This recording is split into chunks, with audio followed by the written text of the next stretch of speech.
Hey everyone, welcome to Spell Bee. Let's talk about Rashmika and Shahid's extremely bad and cringe performance in Cocktail 2. Cocktail 2 theatres में जून में release हुआ था, but recently उसका OTT release हुआ है, जिस वजह से फिर से ये फिल्म के बारे में कई लोग बात कर रहे हैं। एंड अभी तक मेजॉरिटी लोगों को प्लॉट समझ गया है इस फिल्म का। फिल्म का जो इनिशियल पार्ट है जहाँ पे शाहिद कपूर एंड रश्मिका की रिलेशनशिप के ऊपर फोकस है, उसको देख के आपको ऐसा लगेगा कि शाहिद एंड रश्मिका जो है वो एक्टिंग करने की प्रैक्टिस कर रहे हैं। रश्मिका के केस में बॉलीवुड में जस्ट आई है, बट शाहिद एक एक्सपीरियंस्ड एक्टर है। स्टिल इतना खराब परफॉर्मेंस देखने मिल रहा था। जैसे कि एक सीन था जहाँ पे उसने दारू पिया था ना, उसको एक्टिंग करना था कि उसको चढ़ गई है। इतना खराब परफॉर्मेंस वहां पे देखने मिला। दैट इनिशियल सीन्स जो डेडिकेट किए गए थे रश्मिका एंड शाहिद के कैरेक्टर के अराउंड, वो एक्सट्रीमली बोरिंग लग रहा था। रश्मिका का dialogue delivery was not perfect and bad lip syncing का केस ये फिल्म में आपको देखने मिलेगा। जब भी रश्मिका डायलॉग्स बोल रही थी, वो जो बोल रही है उसके जो लिप्स मूवमेंट हो मैच नहीं कर रहे थे। इन दोनों की एक्टिंग इनिशियल फिल्म के 25-30 मिनट्स तक इतनी ज्यादा फेक लग रही थी दैट ऐसा लग रहा था कि जब कृति सनोन का भी एंट्री होगा तब सिमिलर चीज देखने मिलेगा। बट एक्चुअल में कृति सनोन ने जिस वे से एक्ट किया है वो बहुत ज्यादा इंप्रेसिव है।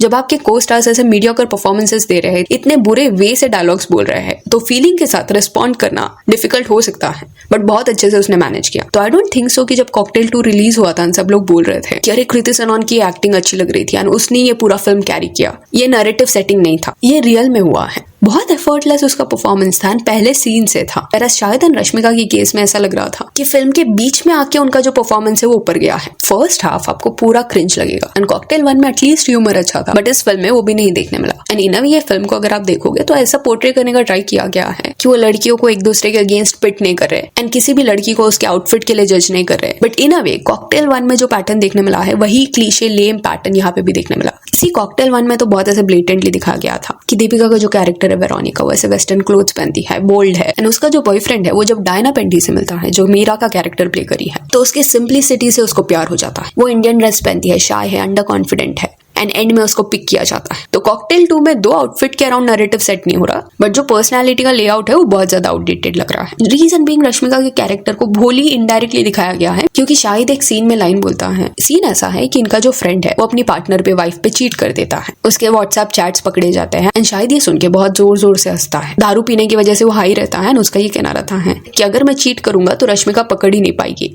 एंड अगले दिन स्टेटमेंट को जस्टिफाई करते हुए शाहिद का कैरेक्टर ये बोलता है रश्मिका को कि रश्मिका, मैंने ये इसलिए बोला था बिकॉज तुम इतनी ज्यादा भोली हो कि अगर मैं करूंगा भी तो तुम पकड़ नहीं पाओगी, समथिंग लाइक। देन जब वो एली को मिलता है, कृति सनोन के कैरेक्टर को, तब उसको ऐसा दिखाया गया कि वो बहुत आउटगोइंग है, कॉन्फिडेंट है, स्पॉन्टेनियस है। एंड दूसरी तरफ उसकी जो गर्लफ्रेंड है उसको ऐसा दिखाया गया है उनके रिश्ते में सारे डिसीजंस रश्मिका लेती है, स्टेबिलिटी है वहां पे। एंड एंड में जब शाहिद डिसाइड करता है कि वो रश्मिका को पिक करने वाला है, उस पॉइंट पे भी उसका डायलॉग ये है कि तुम पुरानी अलमारी की, इस बार आउटफिट वाया उन्होंने नैरेटिव सेट नहीं करने का ट्राई किया, बट सेम चीज यहाँ पे भी दिखा रहे हैं। अगर कोई कॉन्फिडेंट है, खुद में आउटगोइंग है, बोल्ड है, स्पॉन्टेनियस है, उस पर्सन को पिक नहीं किया जाता। And see I have always said this कि फिल्में, कहानियां हैं, राइटर्स जो है वो अपने इमेजिनेशन के हिसाब से कैरेक्टर्स लिख सकते हैं, पर एज ऑडियंस हम यहाँ डिस्कस कर रहे हैं। कुछ तो रीजन होगा कि इतने लोगों को फिल्म पसंद नहीं आ रही, नहीं चली है फिल्म। एंड सालों से बॉलीवुड ने लोगों को ब्रेन वॉश करने का काम किया है। अपनी फिल्मों में कभी भी उनको विलन दिखाना होता तो विलन का पोर्ट्रेयल जो भी एक्ट्रेस करती वो वेस्टर्न आउटफिट पहनती एंड संस्कारी वो पर्सन रहती जो इतनी महान है कि सब चीज सैक्रिफाइस करती है। हम साथ साथ अगर आप देखोगे तो आपको टॉक्सिक पैटर्न्स नोटिस में आएंगे। जस्ट दैट वहां पे हैप्पी फेसेस दिखाए गए थे, बट इन रियलिटी ऐसे लोग खुश नहीं रहते। डिस्टोपियन वर्ल्ड नहीं है जहाँ पे हर चीज पे लोग ऐसे हंसते रहेंगे, बट डाला गया है थिंकिंग। एंड कहीं ना कहीं अभी भी सेम पैटर्न चल रहा है। ये जो वाइफ मटेरियल वर्ड यूज होता है कि अरे she is a wife material, she is not, इसमें आपको पर्सनालिटी ट्रेट्स क्या लगते हैं?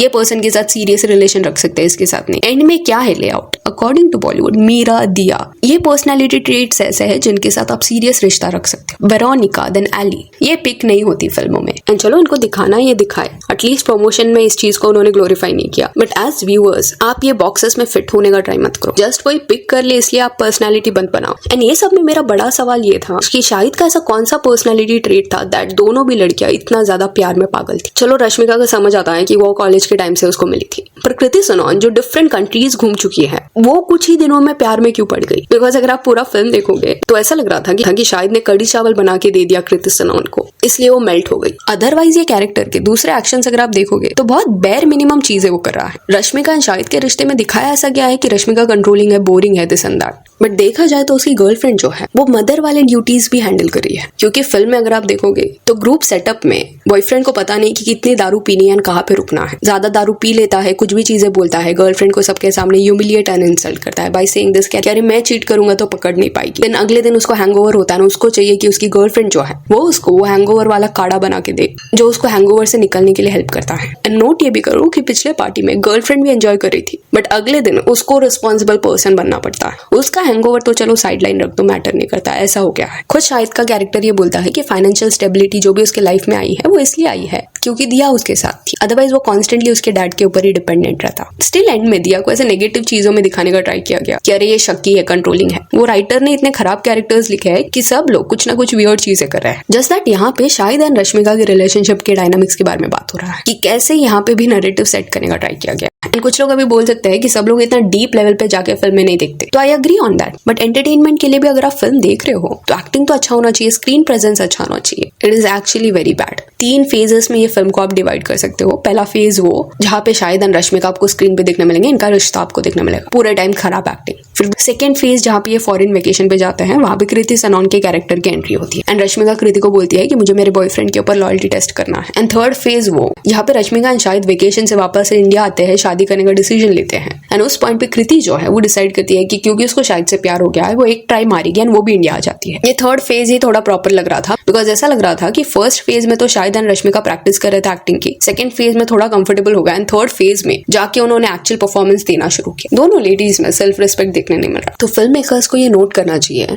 कि सिर्फ ऐसे दिखाने से नहीं चलता कि फिल्म आज के जमाने की है। अभी का फैशन, अभी का स्लैंग इंट्रोड्यूस करने से फिल्म आज के जमाने की नहीं बन जाती, क्योंकि पर्सनालिटी वाइज जो लेआउट देखने मिला है वो आउटडेटेड है। एंड कहीं पे भी शाहिद का कैरेक्टर जो है वो फिजिकली चीट नहीं करता रश्मिका के ऊपर, बट इमोशनल चीटिंग हुआ है। अभी इसको कई लोग डिबेट कर सकते हैं कि अरे नहीं हुआ है, हुआ है, सबके अपने बाउंड्रीज है, बट इमोशनल चीटिंग क्लियरली देखने मिल रहा था। ये फिल्म जब थिएटर में था उस पॉइंट पे इसका हैवी पीआर हो रहा था, जिस वजह से फेक प्रेजेस जो है वो बहुत सारे देखने मिल रहे थे। बट अभी ओटीटी रिलीज के वक्त वो पीआर नहीं चल रहा, क्योंकि फिल्म का कलेक्शन वगैरह हो चुका है। एंड जिन्होंने भी अभी कुछ दिन पहले फिल्म देखा है वो तो ये बोल रहे हैं कि ये फिल्म मेकर्स के ऑडियंस को रेज बेट करने का ट्राई कर रहे हैं, गैसलाइट कर रहे हैं। अगर आप इस फिल्म का वर्डिक्ट सर्च करोगे तो आपको ये देखने मिलेगा कि बिलो एवरेज का वर्डिक्ट इसको मिला है, क्योंकि फिल्म का बजट 150 करोड़ था एंड 104 करोड़ के आसपास डोमेस्टिक कलेक्शन था and total world wide collection पकड़े तो 143 करोड़ के आसपास है। ओटीटी प्लेटफॉर्म ने भी जो अमाउंट दिया होगा वो सब पकड़ के पॉसिबिलिटी है कि प्रोडक्शन कॉस्ट कंप्लीटली रिकवर हुआ होगा, बट ये फिल्म हिट नहीं थी। तो एक्सट्रीमली डिसअपॉइंटिंग फिल्म है ये। Not saying Shahid and Rashmika को एक्टिंग नहीं आता, शाहिद कपूर ने अच्छे परफॉर्मेंसेस पास्ट में दिए हैं। इवन रश्मिका का रीसेंट गर्लफ्रेंड फिल्म जो था वो अमेजिंग था, बट ये स्पेसिफिक फिल्म के डायलॉग्स ही इतने अजीब थे